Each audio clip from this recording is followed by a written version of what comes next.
Hello बच्चों, मैं Pinky Singh cartoon की दुनिया के चैनल में स्वागत करती हूँ।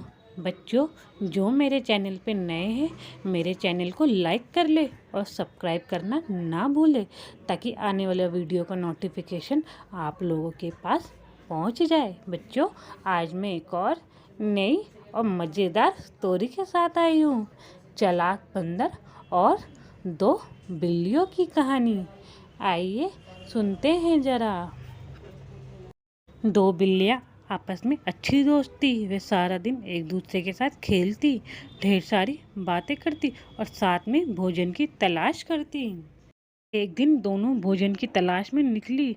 बहुत देर इधर उधर भटकने के बाद उनकी नज़र रास्ते पे पड़ी, एक रोटी पे पड़ी।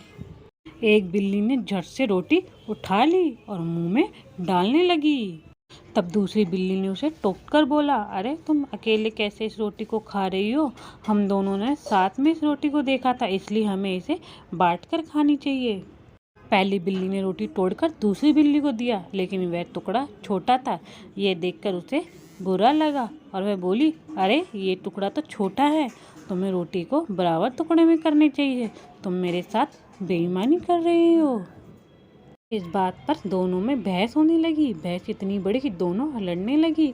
उसी समय वहाँ से एक बंदर गुजरा और उन्हें लड़ते हुए देख उसे कारण पूछा। बिल्लिया ने उसे सब कुछ बता दिया। सारी बात जानकर बंदर बोला, अरे इतनी सी बात पर तुम दोनों झगड़ रही हो? मेरे पास एक तराजू है, यदि तुम दोनों चाहो तो मैं ये रोटी तुम दोनों को बराबर बराबर दे सकता हूँ। बिल्लियाँ तैयार हो गई। बंदर एक तराजू लेके आ गया। उसने बिल्लियों से रोटी ली और उसे तोड़कर तराजू में दोनों पल्ले पर रख कर तोलने लगा। भूखी बिल्लियाँ उसे आस भरी नज़रों से देखने लगी।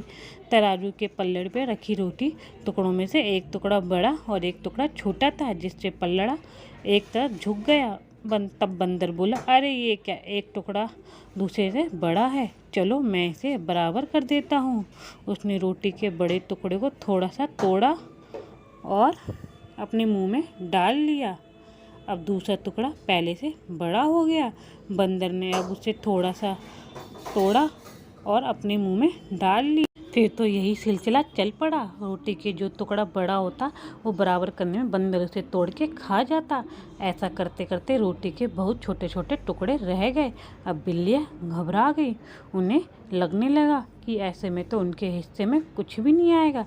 मैं बोली, बंदर भाई तुम भी क्या परेशान होते हो? लाओ अब हम इसे खुद ही आपस में बांट लेंगे। बंदर बोला, ठीक है, लेकिन अब तक जो मैंने मेहनत की है उसके बदले में मैं तो कुछ लूँगा, इसलिए रोटी के टुकड़े मेरे। और उसने रोटी के शेष टुकड़े भी अपने मुंह में डाल लिए और वहाँ से चलता बना। बिल्लियाँ उसे देखती रह गई। उन्हें अपनी गलती का एहसास हो चुका था। वे समझ गई कि उनकी आपसी फूट का लाभ उठाकर बंदर उन्हें मूर्ख बना गया। उसी समय उन्होंने निर्णय लिया कि अब कभी झगड़ा नहीं करेंगी और हमेशा प्रेम से रहेंगी। बच्चों, कैसी लगी ये आपको बंदर और दो बिल्ली की कहानी? मुझे कमेंट करके ज़रूर बताना। बच्चों, इस कहानी से हमें ये सीख मिलती है कि हमेशा मिलजुल कर रहे, अन्यथा आपसी फूट का फ़ायदा कोई तीसरा उठा लेगा। Thank you.